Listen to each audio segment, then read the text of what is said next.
I'm James Rojas. This is the Hub on Hollywood for a quick review of Morbius. It's a hot mess. So this is going to be a non-spoiler review, a very quick review. My overall thoughts after watching, getting a screening of the film Morbius. It comes out April 1st. Should you watch this movie? I don't think so. Do you have to watch this movie to understand the rest of the MCU and what's being expanded upon in Spider-Man and Doctor Strange and the Multiverse of Madness? Absolutely not. I would skip this movie. I would not waste my money on this. And that sounds harsh, but I think that's the truth. This movie is being compared to a lot to a early 2000s superhero movie with a basic plot, shallow characters, and really an ending that's very anticlimactic, and that's exactly what Morbius is, unfortunately. So Jared Leto, he plays Dr. Michael Morbius, the world's foremost expert on blood, and he also happens to have this disease that makes him very sickly. He uses these canes to walk around. And he is in dire need of blood transfusions practically every day. And so he's trying to find this cure for himself and for his best friend Milo and others who have the same disease. Starts out with Morbius flying in a helicopter with this team to this faraway jungle where they have to capture these vampire bats located in this cave. And these are kind of different bats where they actually attack large game and eat it. They use that bat to combine it with his own DNA, his own blood, to cure himself. But of course, that doesn't happen. Instead, Jared Leto becomes this vampiric monster who must drink and feast on the innocents and drink the blood in order to survive, something that he's not a big fan of. That's basically the plot of it, and everything else is like cookie cutter, basic superhero movie I feel like we're past and beyond that stage with some of the great superhero movies that we've seen already in the MCU. But let's just start with Jared Leto. Jared Leto, I think he does a good enough job for what they give him. He doesn't have much to work with already. Though at the same time, I do think that he could have made his character a little more likable or a little more relatable. You just don't see that in this film. It's a very bland, very shallow character. The same goes for all the other characters in this movie, including some of the detectives. As for the pacing and the editing of the film, I feel like this movie was trying to finish quicker than it needed to be. Feels like the movie was trying to cram everything into an hour with the pacing and with the editing that takes one character to one spot and then back to the other. It's very mishmashed and very convoluted. And so I think the editing and the pacing is off in this movie.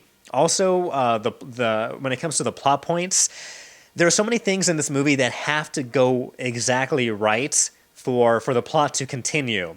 And so there's coincidence after coincidence after coincidence to just keep the plot moving, where in a real world or in a better written movie, this wouldn't happen, or at least you have a better setup to some of these solutions to these problems that get thrown to these main characters. Now, one thing I do want to talk about is the villain, who is played by Matt Smith. Matt Smith, he plays Milo, who is Morbius's childhood friend of 25 years. They both share this incurable disease, this blood disease that keeps them both weak and crippled. Basically, Milo, he finds out that Morbius has transformed himself into this creature who, yes, is physically stronger, but at the same time is cursed with this terrible burden of needing to drink blood, human blood, in order to survive and losing all control. But to this character, that makes sense. He wants this. And then when his friend Morbius says, no, you should not do this. It is a curse. I am a monster. This is the worst thing you could ever do for yourself. I don't want you to do this. Instead of like a normal person, a normal best friend of 25 years, instead of saying, oh, I'm going to listen to your advice because clearly you are messed up right now and I don't want any of that. Instead, instantly turns extremely petty. He accuses Morbius of always being the better one and how he must always be better than himself, Milo.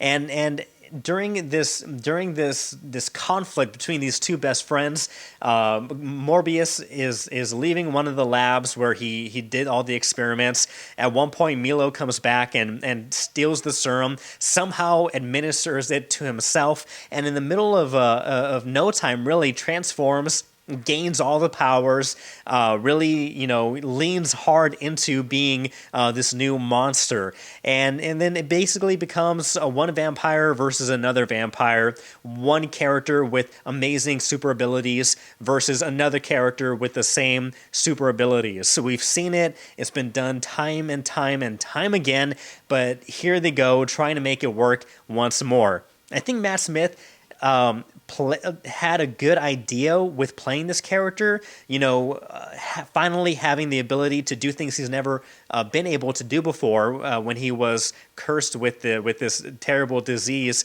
and now he's blessed, quote unquote, with this vampiric power. So his villainous transformation happened so quickly. It was so cliche that I think that even with Matt Smith's great acting abilities, just the script and the character development, there's zero character development. It goes from good guy to villainous, powerful bad guy in a blink of an eye.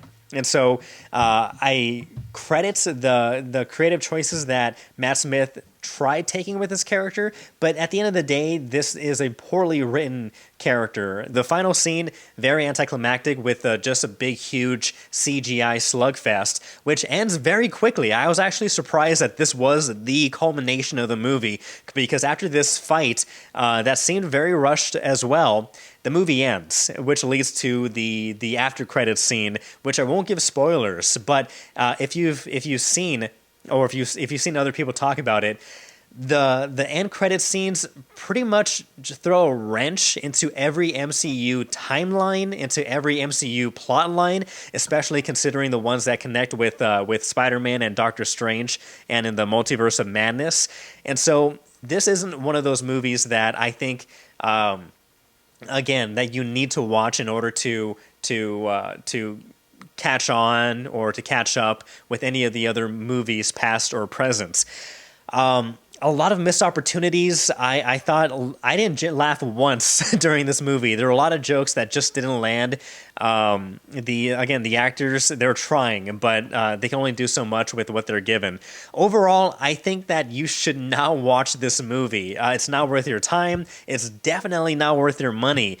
I'm very curious of what they're going to be doing and how they're going to be trying to connect this with the rest of the Spider-Man MCU. This was just a very big swing and a very big miss. And so Morbius, it's out in theaters April 1st. Maybe you'll like it. What do you think? Comment down below, and we could discuss this more on the next episode of The Hub on Hollywood. But until then, I am James. This was a quick review of Morbius, and we'll see you next time.